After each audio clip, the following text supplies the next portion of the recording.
আসসালামু আলাইকুম। Hello everyone, আমার পরাণের ভাই বোন, তোমরা সবাই কেমন আছো? আশা করি তোমরা সবাই অনেক ভালো আছো। আমরাও আলহামদুলিল্লাহ আল্লাহর রহমতে তোমাদের দোয়ায় অনেক ভালো আছি। এই যে দেখো তালের আঠি, তোমরাই তালের আঠি চেনো কি না জানি না। তালের আঠির ভিতরে কিন্তু ফোপরা হয়। ওই যে মনে আছে তোমাদের তাল খেয়েছিলাম, একটা তালে 3টা আঠি হয়েছিল। এই তালটা আমার ভাই বাড়ি থেকে পাঠিয়েছিল, সবটা কিন্তু খেয়ে নিলাম। তালের আঠিটাকে গজা বানাইয়া, বোগ বানাইয়া, যেটাকে গজা বলে, বোগ বলে, বোগ বানাইয়ে ভিতরের ফোপরাটা কিন্তু কেটে খেয়ে নিলাম। তোমরা কে কে এরকমভাবে খাও কমেন্টে লিখে জানাবা। আর তারপরে দেখো আজকে যেহেতু অনেকগুলি গাছ, কুমড়া গাছের ডগা হয়েছে, এগুলো না খাইলে বুড়া হয়ে যাবে এবং নষ্ট হয়ে যাবে। তা কি করতে দেওয়া যায় বলো? ঢাকা সিটিতে এই শাক পাতার যে দাম, তাই তো গাছের শাক পাতাগুলো সব কেটে কুটে নিয়ে নিয়েছি। তারপরে কিন্তু রান্না করেছিলাম, খেতে খুবই টেস্ট হয়েছিল, এত সুন্দর মজা হয়েছিল, মানে কি বলবো, মানে খুবই মজা হয়েছিল। আর রান্না করার সময় দেখতে সুন্দরও লেগেছিল। যাই হোক, তালের আঠি তোমরা কে কে খাও? আজকে কিন্তু তালের আঠিটা আমার ভিডিওতে নতুন, অনেক বছর পরে, বলতে পারো 25 বছর পরে নিজের হাতে তালের আঠি কেটে নিজের মেয়েকে দিয়েছি। নিজেও খেয়েছি, মেয়েকেও দিয়েছি। আমি যেহেতু ঢাকাতে প্রায় 25 বছর ধরে আছি, তাই তো গ্রামে যাওয়াও হয় না খুব তালের আঠির সিজনে, আর খাওয়াও হয় না। আর মেয়ে তো চেনেই না, মেয়ে জিজ্ঞেস করে আম্মু এগুলো কী। আমি বলে আগে খাও পরে বলছি। পরে খাওয়ার পরে প্রথম তো খায় না, নাকটা একটু উঁচা উঁচা কইরা, পরে গালে দিছে, তারপরে দেখে মজা, পরে পুরাটাই খেয়ে নিয়েছে। আর আমি পরে বললাম যে ওই যে তাল খেয়েছিলাম না, সেই তালের আঠি বোক জ্বালাইছে, গজা জ্বালাইছে, গাছ হইছে, তারপরে এটার ভিতরে ফোপরা হয়েছে নারকেলের মতন। কয় অনেক মজা। ও তো জীবনেও খায় নাই, যদিও এগুলো ভ্যানগাড়িতে দেখা যায় বেচতে, কিন্তু সেগুলো কেমন না কেমন হয় কোনো দিনও খাই নেই।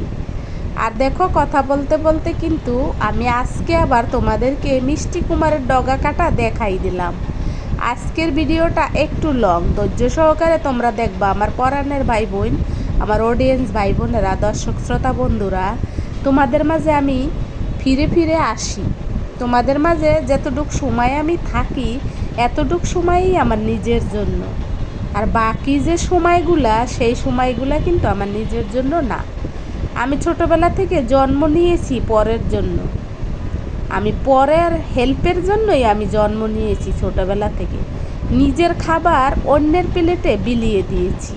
ছোটোবেলা থেকেই আমার এই স্বভাবটা আছে, আর এখন অবধি আছে। আমার কন্যা বলে তোমার এই স্বভাবের জন্য একদিন তোমার অনেক কষ্ট হবে।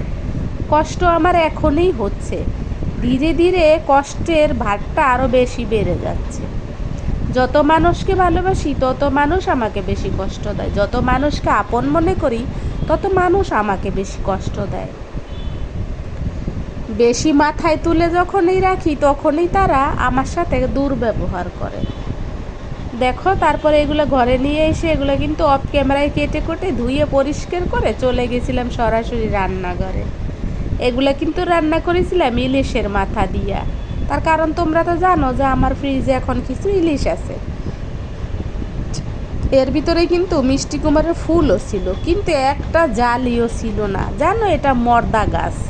আর এই যে দেখো কাটা হয়ে গেছে, এগুলো ছিল ডগা, আর এগুলো ছিল পাতা।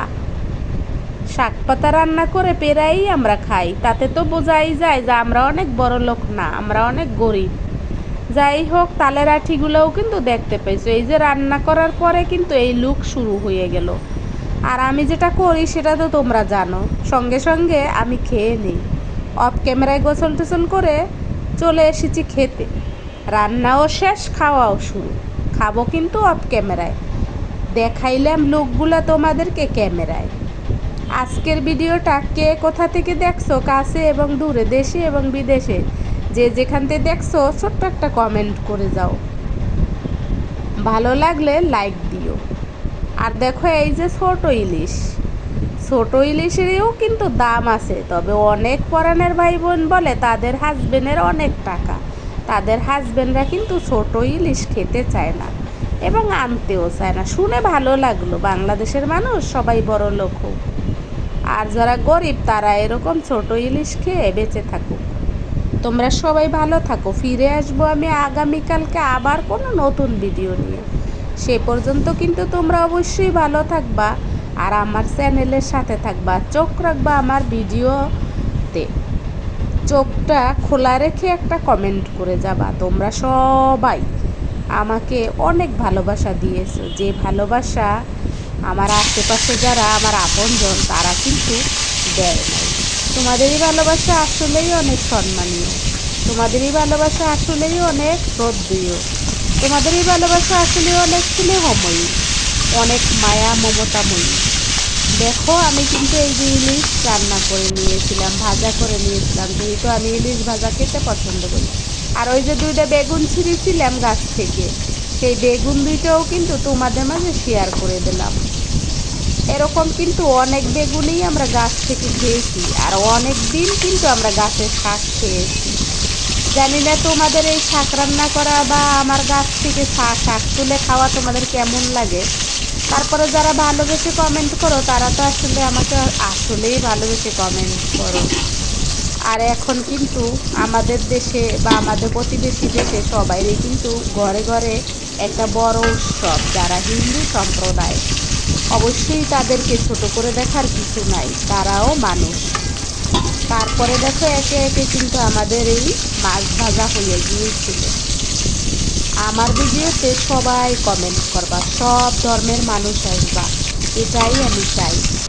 আমি এভাবেই বেঁচে থাকতে চাই, সকল মানুষ ভালোবাসুক আমাকে, আমিও সকল মানুষকে যাতে ভালোবাসতে পারি। সবাই আমরা মানুষ, তার উপরে হইতে অন্য কিছু। মনের অজান্তে আমি যদি তোমাদের কাউকে কষ্ট দিয়ে থাকি তাহলে ক্ষমা সুন্দর দৃষ্টিতে দেখবা, আমার ছোট্ট ভিডিওতে কমেন্ট লিখে যাবা। আর আমি কীভাবে আজকে শাক রান্না করলাম একটু একটু করে তোমাদের মাঝে শেয়ার করে দিলাম। তোমরা তো জানো যে আমার লাইফের কিছু খুঁটিনাটি তোমাদের সাথে শেয়ার করি, আর একই ভিডিও হয়তো বারবার যায়। আমি জানি ইউটিউব আমাকে মনিটাইজেশন দিবে না, কারণ আমার অনেক ভুল থাকে, যে ভুল তারা হয়তো খুঁটে খুঁটে বের করে। একই ভিডিও হয়তো বারবার আমি তোমাদের মাঝে ছেড়ে দেই, জানি না আমি এটা, তবে হয়তো বা এরকম হয়। যেমন দেখো আমার মনে হয় একটা ভিডিও 2বার 3বারও যায়, কারণ ভিডিও ডিলিট করি না আমি, থেকে যায়, তখন আমি ওই ভিডিও মনের ভুলে এডিট করে নিয়ে নিই, যার ফলে আমার এগুলো হয়। হয়তো বা এরকম হয়েছে, তোমরা কিন্তু কমেন্টে লিখতে পারো। এক ভিডিও যদি আমি বারবার দিয়ে থাকি, তোমরা লিখলে আমি সতর্ক হয়ে যাব। যেমন আমার চালকুমার বাগার দেওয়া চালকুমারের ভিডিওটা হয়তো বা 2বার গেছে, অথবা আমি 2 দিনেই চালকুমার ওভাবে খেয়েছি তাই ভিডিও শেয়ার করেছি। যাই হোক, আগামীকালকে তোমাদের সাথে আবার দেখা হবে নতুন কোনো ভিডিওতে। আমার আজকের ভিডিওটা আমার কাছে মোটামুটি লেগেছে, অত বেশি ভালো লাগে নাই। আর তার সাথে ছিল আমার আজকে অনেক বেশি মন খারাপ, তার কারণ একদিন যদি ছুটি পাই সেই একদিন কিন্তু অনেক কাজ থাকে। বিশেষ করে আমি কিন্তু সেই দিন রান্নাও করে রাখতে চাই, অনেকটা রান্না করে রাইখে দিতে চাই, পরে বের করে গরম দিয়ে খেতে চাই। আমি কিন্তু এরকম চাই, তার কারণ তোমরা কিন্তু জানো এখন কিন্তু প্রচুর পরিমাণে গরম পড়ে, আর এত গরমে কিন্তু ইচ্ছা করে না রান্নাঘরে যেতে। একজন হও আর 2জন হও, গরম তো একই, তাই না? আর রান্না করার জন্য চুলা তো ধরাইতেই হবে। শাক রান্নাটা কিন্তু খুব লোভনীয় লাগছিল দেখতে, খেতেও কিন্তু খুবই মজা হয়েছিল। তারপরে আমার আজকে একটু কেমন যেন দম বন্ধ বন্ধ ভাব লাগতেছিল, তারপরও আমি তোমাদেরকে ভয়েস দিলাম আর ভিডিওটা রেডি করে রেখে দিলাম। আগামীকালকে ভিডিওটা তোমাদের মাঝে যাবে। আজকের ভিডিওতে যা যা ছিল সব কিছু তোমাদের সামনে। ভালো লাগলে অবশ্যই এটা লাইক দেবা আর ছোট্ট করে একটা কমেন্ট করে যাবা। জানি আমার চ্যানেল কিছু হবে অথবা হবে না, কিন্তু তোমরা যে আমাকে এত ভালোবাসছো এটা আমি কখনো ভাবতে পারি নাই যে তোমরা আসলে আমাকে এত ভালোবাসা দিবা আর আমার চ্যানেলে ভিডিও ছাড়লে আসবা, এরকম আমি কখনোই ভাবি নাই। যাই হোক, তোমরা সবাই সুখে থাকো, শান্তিতে থাকো, ভালো থাকো। আমার জন্য দোয়া করবা, আমার যেন অ্যালার্জিটা আর না বাড়ে। আমার অ্যালার্জির কারণে আমার শরীরটা মনটা সবসময় খারাপ থাকে। যদিও আমার শরীরে চুলকানি নাই, কিন্তু ভিতরে আমার অনেকটাই অ্যালার্জি। একটু কিছুর ঘ্রাণ নাকে আসলেই হাসি দিতে দিতে আমার চোখ দা নাক মুখ দা পানি বেরোইতে থাকে। এই তো এভাবেই তোমাদের মাঝে আমি চলে আসি। আজকে কালকে পরশু ঠরশু প্রতিদিন চলে আসি কোনো না কোনো ভিডিও নিয়ে, কোনো না কোনো কথা নিয়ে। আর এভাবে কিন্তু জীবনটা দিনে দিনে চলেই যাচ্ছে, দিনে দিনে চলে যাচ্ছে, মাসে মাসে চলে যাচ্ছে, সপ্তাহে সপ্তাহে চলে যাচ্ছে, বছরে বছরে কিন্তু জীবনটা চলেই যাচ্ছে। একদিন হয়তো জীবনটা একেবারে বেরিয়েই যাবে। সবাই আমার জন্য একটু বেশি বেশি দোয়া করবা।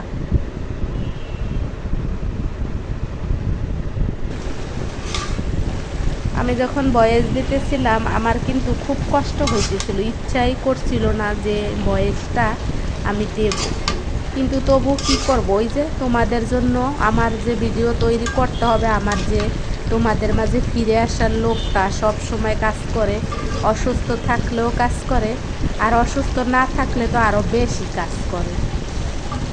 বিশেষ করে আমি যেদিন বাসায় থাকি সেই দিন কাজ করতে করতে আমার পরানটা একেবারেই মনে হয় যেন এখনই বেরিয়ে যাবে। জানি না তোমাদের এরকম হয় কি না, তবে তোমরা অনেক পরানের ভাই বোন আছো, অনেক কাজ করো যেটা ভিডিওতে দেখি। আবার একটা পরানের বোন আছে, সে তো অসুস্থ শরীর, তার শরীরে ক্যান্সার, তবুও সে সুন্দর করে সংসার করে। আসলে আমাদের মেয়েদের দ্বারা সব কিছু সম্ভব, আমাদের মেয়েরা চাইলেই সব কিছু সম্ভব করে তুলতে পারে। মেয়ে জাতটাই আসলে অন্যরকম, অন্যরকম তাদের স্মরণ শক্তি বা হেমোলিটি সব কিছু কিন্তু তাদের অন্যরকম, তাদের দ্বারা সব সম্ভব, সব কিছুই সম্ভব। দেখো যেটা আমি করি, গরম গরম খাইয়ে নেই, গরম গরম খেতে তো আসলেই মজা লাগে, কিন্তু গরম গরম করতে, কাজ করতে, গরম গরম করে রেডি করতে এতটাই কষ্ট, আসলে এখন আর শরীরে কুলায় না। অনেক সময় ইচ্ছা করে না, অনেক সময় না খেয়ে ঘুমিয়েও যাই। সবাই ভালো থাকবা, সুস্থ থাকবা। আসসালামু আলাইকুম, আল্লাহ হাফেজ।